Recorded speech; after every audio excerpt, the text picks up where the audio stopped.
দেখুন, টিএমসি দলের আর দল কে হবে? ওরা জানে যে মাটি পায়ের তলা থেকে মাটি সরে গেছে। আগামী 4 জুন যখন গণনা হবে, ভারতীয় জনতা পার্টি 30টারও বেশি সিট পশ্চিমবঙ্গে জিতবে, তার মধ্যে আলিপুরদুয়ারেও জিতবে। তাই ওনারা কারচুপি করে জেতার একটা প্রচেষ্টা করছে। এই টাকাটা এই ভোটের আগে না নিয়ে ভোটের পরে টাকা দিয়ে কেন? দেখুন, মানুষ এইবার তো সেন্ট্রাল ফোর্স রয়েছে, সেন্ট্রাল ফোর্সে তার বুথ আপনার দখল করা কিংবা বুথ দখল করে ছাপ্পা ভোট করার তো কোনো অবকাশ নেই। সেখানে 4টা করে সেন্ট্রাল ফোর্স রয়েছে, তাই তারা গণনা সেখানে কিছু করতে পারেনি। তাই গণনাতে তারা কারচুপি করার জন্য এই টাকা ব্যবহার করবে, এবং যারা অফিসার থাকবে সেখানে কিংবা অন্যান্য কিছু লোক থাকবে তাদেরকে কেনার জন্যই এই টাকা ব্যবহার করা।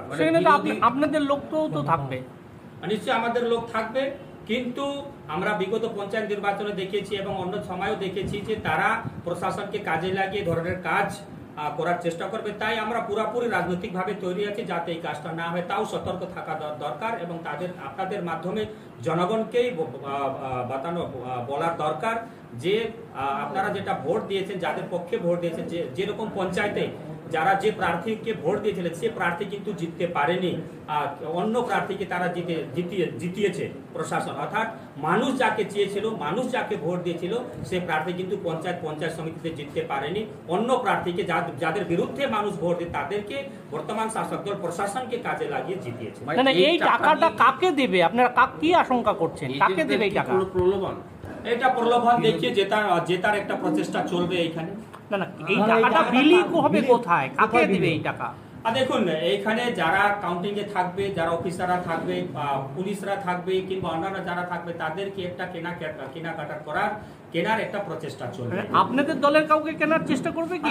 ভারতীয় জনতা পার্টি গণতন্ত্রের বিশ্বাসী, কাউকে কিনে কাউকে বিক্রি করে ভোট জিতা যায় না। আমরা গণতন্ত্রের বিশ্বাসী।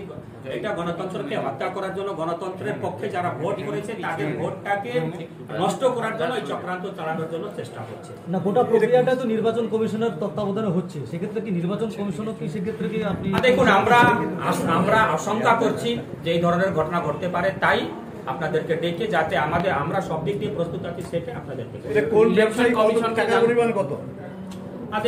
টাকার পরিমাণ তো আমরা ওইখানে বলতে যাই, কিন্তু আমাদের কাছে পুরোপুরি সঠিক খবর আছে যে একটি ভালো অঙ্কের টাকা কলকাতা থেকে শিলিগুড়িতে কোনো ব্যবসায়ীর কাছে এসেছে। সেই ব্যবসায়ীর কাছ থেকে আলিপুরদুয়ারে পুলিশের মাধ্যমে গ্রিন করিডোর করে আনা হয়। আপনারা কি ইলেকশন কমিশনকে জানালেন এটা? দেখুন, আমরা যারা এখানে ইনভলভ হতে পারে, যাদের এখানে ষড়যন্ত্রতে যারা ইনভলভ থাকতে পারে তার বিরুদ্ধে আমরা অলরেডি ইলেকশন কমিশনকে জানিয়েছি। না, এই ব্যাপারটা নিয়ে কি ইলেকশন কমিশনকে আশঙ্কার কথা জানিয়েছেন যে এমন হতে পারে? টাকা নিয়ে কেনা দেখুন, সেটা আমাদের উচ্চ নেতৃত্ব আছে, তাই কোনো সময় আছে, আমরা কথা বলে নিশ্চয়ই ইলেকশন কমিশন অফ ইন্ডিয়াকে জানাবো।